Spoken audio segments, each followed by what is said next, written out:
I'm afraid of being Germanized, not because I hate all Germans, but I need Russia. Without Russia, I'll lose every bit of my strength and talent. I sense that with my entire being. I'm here going to present the most bewildering book by the greatest novelist of history, The Possesed, by Fyodor Dostoevsky, and I'm going to tackle one character, Nikolai Stavrogin, in particular.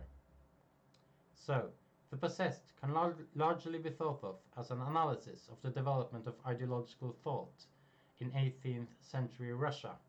The book portrays the infection of Western Enlightenment philosophy among the Russian intellectual class, reveals their disconnect from the Russian peasant, the Russian idea of good and evil, and Russian culture in general, and shows how this Western philosophy developed over a generation or two into a more apocalyptic and utopian brand of socialistic ideology. And as such, as the book portrays the development of ideas, and there is no fixed point or origin in the development of ideas, many critics would argue that there isn't any central character in the novel. In line with this, Dostoevsky initially intended for Stavrogin to be a side character, but gradually changed his mind. The confusion may stem from Stavrogin's absence for most of the novel. Stavrogin isn't central in the sense that the book tells the story from his perspective, but rather in the sense that most other central characters can be thought of as reflections of Stavrogin's fractured personality. In the words of Konstantin Makovsky, the whole novel is the fate of Stavrogin alone. Everything is about him, and everything is for him. In order to properly analyze Stavrogin, I will first have to present a few other characters, so I will begin with Stefan Trofimovich, Stavrogin's tutor and symbolic father. I will continue with Kirillov, one of Stavrogin's disciples, for then to tackle the man himself. I must warn you that I will spoil the character arcs of Kirillov and Stavrogin, but as we all know, it's impossible to actually spoil a Dostoevsky novel, as the novel becomes better the more you read it. So, let's jump right into it. Stefan Trofimovich, Stavrogin's tutor, his symbolic father, is also the symbolic father of the entire novel, in a sense. It's his ideas, which, at the intellectual level of the novel, spreads down to the younger generations in distorted and developed form, and causes most or all of the chaos that we see throughout the novel. He represents the intellectual class in Russian society, the older generation of the intellectual class, which have been heavily influenced from Western philosophy and Western culture in general. He is a kind of liberal, but not of any particular school. His general philosophy can best be summarized by this paragraph. Do you know that mankind can live without the Englishman? It can live without Germany. It can live only too well without the Russian man, without science, without bread. And it only cannot live without beauty, for then there would be nothing at all to do in the world. We here see that Stefan Trofimovich is an aesthetic. His philosophy is centered around an idea of beauty, of perceived beauty, especially in art. This idea of beauty, however, is not grounded in any form of metaphysic. It's not grounded in anything which would define what is and isn't beautiful. And his philosophy is therefore unable to provide any kind of moral framework. The criticism Dostoevsky himself lays at Stefan's feet is given both in his private letters and in a paragraph by Shatov, another character. You may be sure that all who cease to understand their own people and lose their connection with them at once lose to the same extent the faith of their fathers and become atheistic or indifferent. So, not only does the lack of anything perpetual in Stefan's asceticism leave you with the problem of the void, it's also an isolating form of philosophy. There's nothing in it which would give you a sense of social duty. It disconnects you from your forebears, from your history, and it disconnects you with your community's sense of good and evil, with the faith of your community, from the Russian God in his case. And thus we see at the very beginning of the novel, we are presented with one of Stefan's poems. His poem describes the construction of the Tower of Babel. In his poem, when the Tower Tower of Babel is finally constructed, God flees heaven and man takes his place. He replaces God and sees all things anew. So these two aspects of Stefan Trofimowicz, his asceticism and his idea of man replacing God, man defying the authority of God, I think these two aspects are the most important when analyzing other characters throughout the novel. And we see this especially in the next character we will tackle. Now, Kirillov is one of Stavrogin's disciples, one of the people doomed for taking inspiration from Stavrogin's moral philosophical experimentation. The problem he attempts to tackle, that of the void, is best summarized or presented by him in this paragraph. Listen to a big idea. There was one day on earth, and in the middle of the earth stood 3 crosses. One on a cross believed so much that it said to another, "This day you will be with me in paradise." That day ended, they both died, went, and did not find either paradise or resurrection. What had been said would not prove true. Listen, this man was the highest on all the earth. He constituted what it was to live for. Without this man, the whole planet, with everything on it, is madness only. So then, the very laws of the planet are a lie, and the vaudeville of devils. What is there to live for? Answer me, if you are a man. So, Kirillov despairs over the implications of the death of God. He holds that without an objective moral standard, all we're left with is a vaudeville of devils, a void of meaning, a world constituted exclusively by a will to power, a pointless will to power, if you want to put it into a Nietzschean frame. Now, his solution out of this madness, his way out, is the man-god. You see, Kirillov is an atheist of sorts. He does not believe in the existence of God, but he does believe that God must exist if there is to be any talk of meaning. So, as Kirillov sees it, if God doesn't exist, if there isn't any transcendent morality, then it's man's duty to become God himself. This would entail the complete freedom from all external constitutors of morality. It would require man not to be bound, not to adhere to any code of behavior not constituted by himself. Only then, Kirillov believes, man will be happy and proud. But what Kirillov sees at present isn't a man who's happy and proud. He sees a man who suffers. He sees a humanity which is afraid of death. And the fear of death is irrational. There isn't any pain on the other side. There isn't any other world in the void to be fearful of. So, in order to reach complete freedom, Kirillov holds, man must first conquer this fear of death, which he thinks of as the last god which still holds sway over humanity. So Kirillov's suicide is, at a conscious level, motivated exclusively by his desire to assert his disbelief. It must be understood that Kirillov were only able to commit suicide because of his honesty, because of his incapability to compromise with an idea. He is a lost intellectual who lives in the metaphysical, and had he not been so, he would have been more noble than most other Dostoevsky characters. Now, he is his own character, with his own complexities. He is also a reflection of Stavrogin's personality, as his idea of becoming God, his idea of the necessity of becoming God in the face of the death of God, is a product, probably, of Stavrogin's teachings. In the words of Mokulsky Konstantin, Stavrogin is Dostoevsky's greatest artistic creation. He is brilliant, maybe the strongest of all Dostoevsky's strong characters. All of the central women and half of the central men throughout the novel is in love with him. The very image of beauty, it would seem, and at the same time repulsive. People said his face resembled a mask. A reason for this might be found in one of Kirillov's quotes. If Stavrogin believes, then he does not believe that he believes, and if he does not believe, he does not believe that he does not believe. According to Stavrogin himself, no statement or action of his could be anything more than another lie in a long series of lies. This is because he finds himself unable to relate to any to an idea of anything absolute, of absolute morality, absolute good and evil, or absolute reality in general. And thus he is left as a spiritual void.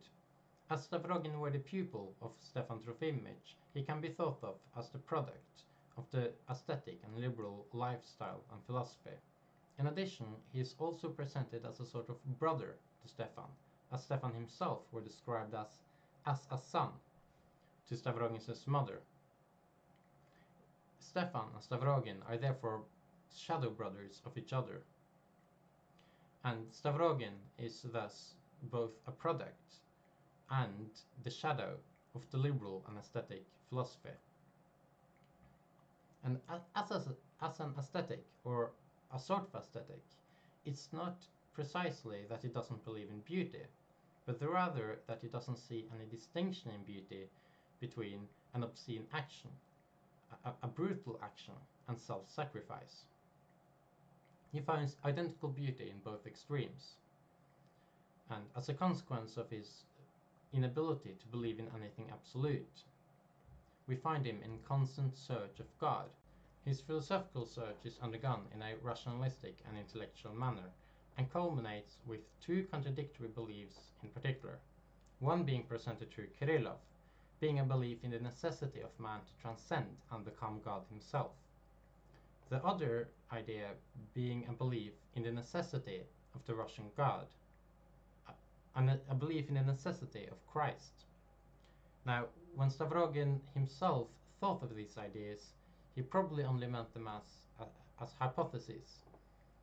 When other characters listened to him, however, they took inspiration from his line of thinking and adopted these standpoints, these solutions to the death of God themselves in a much more authoritarian manner than Stavrogin himself.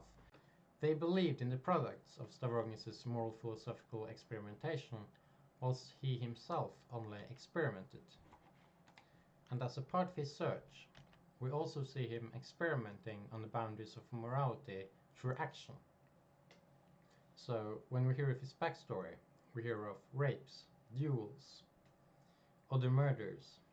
Stavrogin's motivation for committing these misdeeds is explained by him partly in this paragraph. Every unusually disgraceful, utterly degrading, dastardly, and, above all, ridiculous situation in which I ever happened to be in my life always roused in me, side by side with an extreme anger and incredible delight. I enjoyed rapture from the tormenting consciousness of the baseness. This paragraph might be interpreted in various different ways, but it's clear to me that the delight, the enjoyment, comes from his certainty that he is his own master. He therefore sins in order to demonstrate his self-will. He sins as a conscious defiance of traditional morality, and we are therefore talking about an egotistical form of delight over the proof of his own moral freedom. Now, these misdeeds culminates until he decides to seduce a 14-year-old girl called Matyasha. He does so, and she gets ill. She lays in her bed for a week and says in her 14-year-old language that she killed God. Interestingly enough, Stavrogin begins to hate her momentarily and decides to have her dead. So, through psychological manipulation, he pushes her to commit suicide. She does so, and a year goes by, wherein Stavrogin claims not to be haunted of memories of any sort. He claims to be indifferent about his earlier misdeeds, his earlier sins. According to him, when the memories pop up, he just commands them to go away, and away they go. This description sounds more to me like suppression than actual indifference, which is to say that Stavrogin portrays himself to be cold, callous, indifferent about his sins, about the destruction of the innocent Matyasha, while in reality there's something much more complicated going on, psychologically speaking. So, a year goes by, and he gets a dream inspired by a painting he saw in an art gallery. A painting called Axis and Galatia, which he himself named the Golden Age. A corner of the Greek archipelago, blue caressing waves, islands and rocks, fertile shore, a magic vista on the horizon, the appeal of the setting sun. No words could describe it. Here was the cradle of European man. Here were the first scenes of the mythological world. Here would scream paradise. Here had once lived a beautiful race. They rose and went to sleep, happy and innocent. They filled the woods with their joyful songs. The great abundance of their virgin powers went into love and simple happiness. The sun bathed these islands and sea in its beams, rejoicing in its beautiful children. Wonderful dream, splendid illusion, a dream the most incredible of all that has ever been dreamt. But upon it, the whole of mankind has lavished all its powers throughout history. For this it has made every sacrifice. For this men have died on the cross, and their prophets have been killed. Without this, nations will not live and are unable even to die. This dream, brought forth by his unconscious, presents an image of absolute beauty, of love, which contrasts with his own life and behavior. In a sense, he found what he was looking for. He found an objective standard with which to define good and evil. But in doing so, the true ugliness of his crimes were revealed to him. So, when he rose from the bed, he got a vision. I saw before me Matryoshka, emaciated, with feverish eyes, in every point exactly as she was when she stood on the threshold of my room and, shaking her head at me, threatened me with her tiny fist. Nothing has ever been so agonizing to me.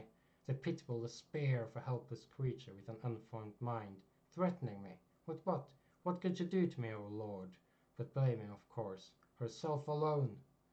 Every following day he brings this vision in front of himself, almost as if believing that he will reach redemption by tormenting himself with guilt.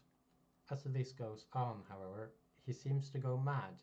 It is as if his personality is split in two by the whole ordeal. Part of the time we see him attempt to help people, attempt to atone for his sins. He warns people who might be murdered. He refuses to shoot at the other person in a duel. At the same time, he continues to passively lead everyone associated with him to their doom. So, as a last resort, to save himself from his growing madness, as a last attempt at redemption, as a last attempt to find a way in which he can forgive himself, he writes a confession document wherein he describes what he did. Now he wants to send this confession document to all four winds. He wants everyone to read it, everyone to know what he did and how despicable he is. Before he does this, however, he brings it to a priest called Tikhon. And when Tikhon reads it, he gives an interesting comment. You, it seems, already hate and despise beforehand all those who will read what is written here, and you challenge them. You were not ashamed of admitting your crime. Why are you ashamed of repentance? So the confession document is only partly authentic. He is possessed by a need for forgiveness, but he is also too proud to endure the shame which would follow a humble act of atonement. He is, in other words, unable to compromise his egotism. So, in apprehension of the condescending attitude of the potential readers of the document, he writes in the document a challenge. He makes himself out to look coarser, less likable than he actually is. It is like this, Dostoevsky wrote, in a supplement to the book, as if a man were suffering from acute pain and tossing about in bed, trying to find a position to relieve his pain, even for a moment, not even to relieve the pain, but only to change it momentarily for another. Stavrogin understands the necessity of punishment if he is to rid himself of guilt and close the rift in his own psyche. He is, however, only able to go halfway, and thus the confession document instead becomes yet another defiance. It becomes a distraction. In order to better understand exactly why Stavrogin is only able to go halfway, we can look at one of his other disciples, called Ivan Shatov. The core of Shatov's ideological thinking is best expressed in this paragraph, which originates word for word from Stavrogin himself. Science and reason have, from the beginning of time, played a secondary and subordinate part in the life of nations. So it will be till the end of time. Nations are built up and moved by another force which sways and dominates them, the origin of which is unknown and inexplicable. That force is a force of an insatiable desire to go on to the end, though at the same time it denies that end. It's the force of the persistent assertion of one's own existence, and the denial of death. It's the spirit of life, as the scriptures call it. It's the aesthetic principle, as the philosophers call it, the ethical principle with which they identify it, the seeking for God, as they call it more simply. There has never been a nation without a religion, that is, without an idea of good and evil. Every people has its own conception of good and evil, and its own good and evil. When the same conceptions of good and evil become prevalent in several nations, then these nations are dying, and then the very distinction between good and evil is beginning to disappear. Reason has never had the power to define good and evil, or even to distinguish between good and evil. Many readers interpret Shatov as a mouthpiece for Dostoevsky himself. While it's true that they are both Slavophiles, it's still far from the case, as Shatov reflects the element of Stavrogin's personality, which holds that faith is necessary, but is still unable to believe himself. If Kirillov reflects the element of Stavrogin, which believes in the necessity of transcending morality and faith, then Shatov reflects the contradictory element of Stavrogin, which believes in the necessity of faith and morality. This belief in the necessity of faith is fundamentally rational, logical, and it renders Shatov and Stavrogin unable to have genuine faith themselves. So, when asked whether or not Shatov believes in God, he answers that he will believe in God. He doesn't accept the metaphysics, despite wanting to, and ends up thinking of God exclusively as the synthesized personality of the whole people, as a product of the people's will to life, or will to power, another word for the same.